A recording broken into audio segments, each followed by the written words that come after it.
perkembangan dunia beauty ini pertumbuhannya masih sangat bagus banget ya, walaupun sekarang lagi di masa fase, mmm, orang itu lebih kritis. Jadi, konsumen itu dengan banyaknya pilihan pastinya mau yang terbaik untuk, skincare dirinya.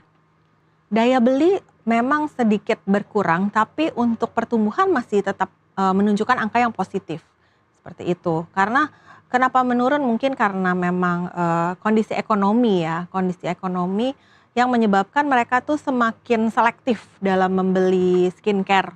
Skincare mana yang memang relevan untuk dirinya, seperti itu. Menjaga kepercayaan.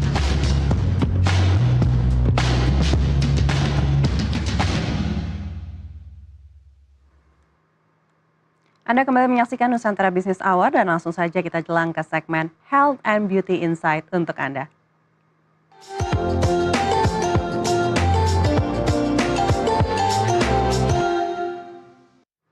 Industri kecantikan Indonesia terus menunjukkan pertumbuhan yang pesat dan menjadi salah satu sektor ekonomi paling dinamis dalam beberapa tahun terakhir.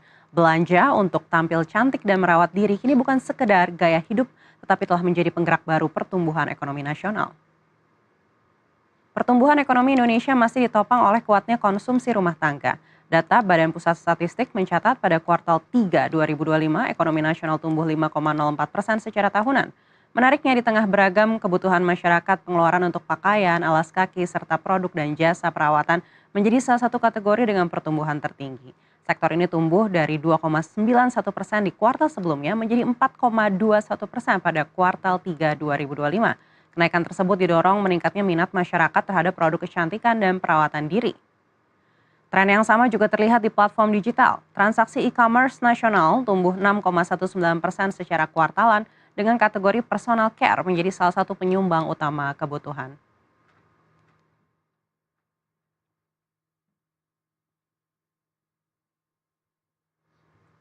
Lalu seperti apa peluang industri kecantikan di tengah meningkatnya kesadaran masyarakat akan perawatan diri? Kami akan membahasnya bersama Hilda Jayasasmita, founder and CEO Lumi White. Mbak Hilda, apa kabar? Selamat datang Baik, di terima Health and kasih. Beauty Insight. Terima kasih Kak, kabar baik. Iya, kalau kita melihat kondisi industri kecantikan Indonesia ini kalau berdasarkan data BPS di tahun 2025, pertumbuhannya cukup signifikan. Bahkan dari kuartal 2 ke kuartal 3 ini bisa dibilang hampir 2 kali lipat begitu. Apakah ini juga tercermin dalam profitabilitas dari Lumi White? Nah, tentu saja karena memang, perkembangan dunia beauty ini pertumbuhannya masih sangat bagus banget ya, walaupun sekarang lagi di masa fase, mmm, orang itu lebih kritis. Jadi, konsumen itu dengan banyaknya pilihan pastinya mau yang terbaik untuk, skincare dirinya. Baik, kritisnya tuh seperti apa sih kalau boleh di-share sedikit? Iya, jadi mereka itu lebih, memperhatikan kandungan, manfaatnya, dan apa yang ditawarkan produk tersebut ke dirinya gitu.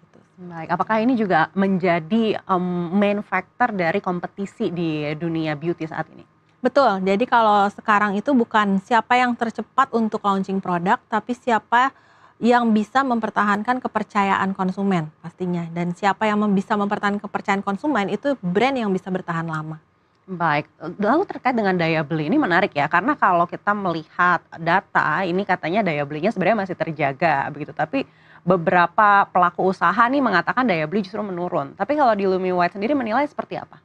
Daya beli memang sedikit berkurang, tapi untuk pertumbuhan masih tetap, menunjukkan angka yang positif, seperti itu. Karena kenapa menurun mungkin karena memang, kondisi ekonomi yang menyebabkan mereka tuh semakin selektif dalam membeli skincare.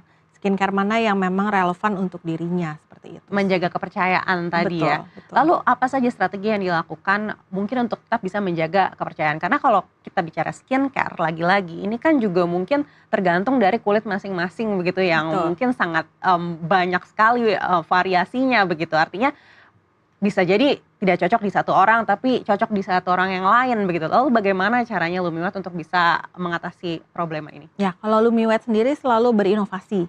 Jadi selain inovasi produk, kita juga selalu mengutamakan, eee, Lumi White punya produk ini bermanfaat gak sih untuk mereka gitu. Jadi kepuasan dan feedback pelanggan itu kita sangat perhatikan. Karena memang kepuasan customer itu number one ya. Itu memang sudah menjadi takaran utama, faktor utama kita. Baik, untuk bahan bakunya sendiri, kan kalau di dunia obat-obatan, juga mungkin skincare, mayoritas bahan baku ini kan masih berasal dari impor, Betul. begitu. Apakah ini mempengaruhi juga profitabilitas Lumiwet, apalagi kalau kita tahu rupiah saat ini juga tertekan, begitu masih di 17.900-an, dan juga konflik geopolitik yang memungkinkan distribusi bahan baku ini mungkin agak sedikit terhambat. Ya, betul.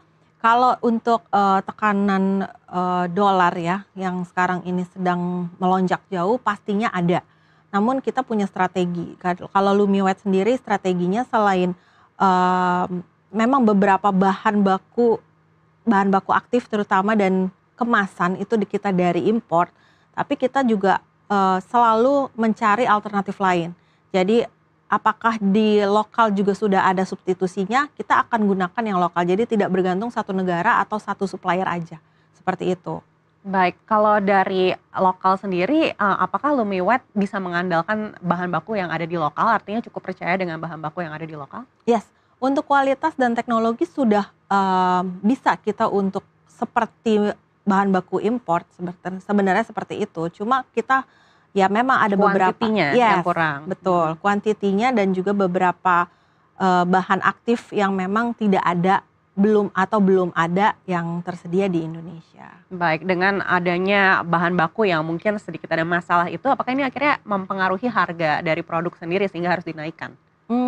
Sedikit aja, tapi tidak merubah harga secara signifikan. Jadi sebenarnya tidak begitu terpengaruh karena kita memang apa-apa juga selalu dari lokal, kita juga selalu mempunyai strategi yang bisa dari lokal, kita pasti ambil dari lokal, dan kalau yang memang dari import kita selalu mengutamakan forecast. Jadi kita memang sudah stok dalam jutaan pieces, kita juga sudah menjalin mitra dalam jangka panjang, jadi kerjasama jangka panjang itu yang membuat kita sudah ada kenaikan harga bahan baku pun kita tidak ada pengaruh begitu besar. Baik, kita akan bahas lebih dalam lagi usai jeda. Tetaplah bersama kami akan kembali sesaat lagi.